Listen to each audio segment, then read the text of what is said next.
दो नंबर प्रश्न है, ऊपरी मृदा और उप मृदा। ठीक है, क्या आंसर है देखिए। उत्तर ऊपरी मृदा। ठीक है, देखते हैं पहले। पृष्ठ की ऊपरी पतली परत मृदा कहलाती है। ठीक है, मिट्टी जो है ऊपर का जो पतला परत है वो मृदा कहलाती है, जिसमें पर्याप्त मात्रा में जैवांश, जैवांश कहने का मतलब घास पत्ता या कुछ भी सड़ा गला जीव का भी कोई अंश होगा। ठीक है, उसी में ऊपर में होगा, ऐसा नहीं कि एकदम नीचे चला जाता है। जैसे आदमी को तोपते हैं तो नीचे तोपते हैं, ठीक है, तो वो अलग बात है। लेकिन कोई भी चीज मर जाता है तो क्या एक भी नीचे चला जाएगा? वैसा नहीं ना होगा, ऊपर में रहता है। तो ये हो गया ऊपरी मृदा में ये जीवांश होता है जो पौधों की वृद्धि एवं विकास के लिए माध्यम प्रदान करता है। देखो एक घास है ना, घास को हिरन खाता है। अब हिरन को कौन खाता है? शेर खाता है। ठीक है, शेर को कौन खाता है? कोई नहीं खाता है। मर जाता है तब क्या होता है?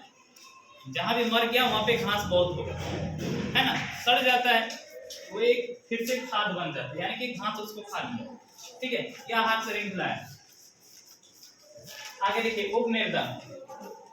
मृदा के नीचे की परत से कम जीवांश होता है। ठीक है, ऊपर का जो मिट्टी होता है जिसमें ह्यूमस होता है, और या बोल सकते हैं कि उपजाऊ जो होता है ऊपर का ही मिट्टी होता है। ठीक है, उसके नीचे वाला में नहीं होता, तथा इसमें प्राय मिट्टी का चूना अथवा लौह यौगिक का एकत्रीकरण होता है। थोड़ा सा भारी होता है लोहा और चूना, वो नीचे आ जाता है। ठीक है, देखना कोई भी जगह को हम लोग कोड़ देते हैं, गड्ढा या मिट्टी ऊपर का हटा देते हैं।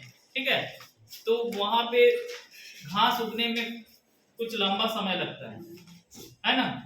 तुरंत से पानी उन्हें डालो और एक सिंपल जगह में पानी डालो, देखना कि जो साधारण जगह था वहां पे तुरंत घास उगेगा, और जहां पर ज्यादा गड्ढा खोदा गया है उस जगह पे घास नहीं निकलेगा।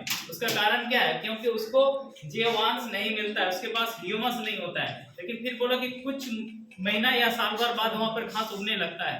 क्यों उगता है? क्योंकि जो हवा के द्वारा धूल मिट्टी उड़ के आता है उसमें भी कुछ उसको जीवांश मिल जाता है। ठीक है, इसलिए वो घास उगने लायक हो जाता है। जैसे खेती है, हम लोग धान का खेती करते हैं। ठीक है, धान का फसल काट देते हैं, उसके बाद तुरंत से फिर धान रोप देंगे तो हम लोग का धान का खेती जो है धीरे धीरे चौपट होने लगेगा। मतलब कहने का मतलब है कि जिस तरह से फसल हम लोग पहली बार मिला था, अब दूसरी बार में वैसा फसल नहीं मिलेगा। तो क्या होता है, देखो हम लोग यहाँ पे 6 महीना तक हम लोग का खेत जो है खाली पड़ा हुआ रहता है ना, खाली रहता है। उसके बाद 6 महीना बाद हम लोग जैसे नवंबर में काट लेते हैं, अक्टूबर में काट लेते हैं। ठीक है, फिर कब रोपनी करते हैं? जुलाई अगस्त में करते हैं, है ना। लगभग तुम्हारा 6 महीना से ज्यादा हो जाता है। तो उस पीरियड में क्या होता है, जमीन जो है अपने आप से फिर से तैयार हो जाता है। और अगर यदि लगातार मेरे पास पानी का सुविधा है तो हम करते रहेंगे तो खेती नहीं होगा। हाँ, अगर यदि तुम ऊपर से कुछ खाद डालते हो, कोई भी खाद, ठीक है, तो खेती होगा, सालों भर खेती होगा। और अगर यदि खाद नहीं डालते हो तो मिट्टी में फसल नहीं हो पाएगा। ठीक है, तो वही चीज होता है इसमें भी। इसमें नीचे वाला जो है उप मृदा में लोह यौगिक और ये चूना पत्थर चूना जमा हो जाता है। ठीक है, आगे देखिए 6 नंबर कारण बताएं। पहला है 1 नंबर में देखिए, जल एक नवीकरणीय संसाधन है। ठीक है, उत्तर देखिए, जल एक नवीकरणीय संसाधन है। प्रकृति में जल चक्र द्वारा हमेशा गतिमान रहता है। ठीक है, उदाहरण के लिए देखिए, जल का उपयोग हम अपने घरों उद्योगों आदि में करते हैं। यह वाष्पीकरण द्वारा निरंतर गतिशील है। बादलों के कारण वर्षा होती है और इस प्रकार जल पुनः पृथ्वी पर वापस आता है और हमें उपलब्ध होता है। देखो, जल चक्र कहने का मतलब जैसे साइकिल का चक्का, ठीक है, घूमते रहता है, उससे आगे जाता है। तो ये भी पानी कैसे जल चक्र आप लोग देखिए किताब में अच्छा से। यहाँ पे हम थोड़ा सा बना देते हैं, नीचे फोकस करो। ठीक है, ये पृथ्वी है ना। अब इधर हो गया तुम्हारा तालाब, इधर हो गया पहाड़, है ना। यहाँ देखो सूरज निकल गया है, ये गर्मी से ये वाष्प होके ऊपर जाएगा, यहाँ बनेगा बादल। ठीक है, बादल बन गया।